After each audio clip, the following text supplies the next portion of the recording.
All right. So we had talked about the three steps in hemostasis. Blood vessel spasm, platelet plug formation, coagulation. We had said we'd stopped the bleeding.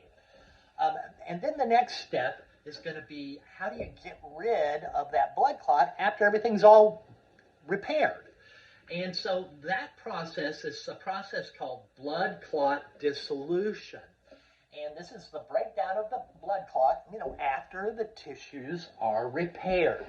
So we had talked about how we had this inactive chemical called prothrombin that became thrombin, which converted fibrinogen into fibrin when we were talking about hemostasis, right?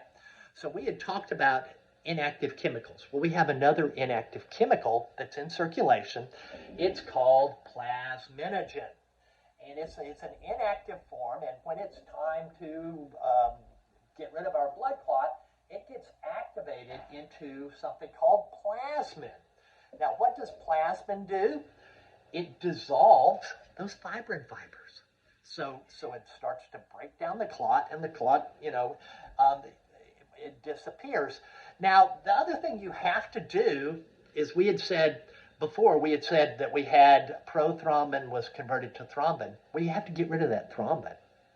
So we have something called antithrombin that gets rid of the thrombin because otherwise you'd still be producing the fibrin fibers in coagulation. So we have two different chemicals. Plasminogen becomes plasmin. See if I can point correctly. Plasminogen becomes plasmin, and this is going to dissolve the fibrin fibers. And antithrombin stops the process of coagulation by inactivating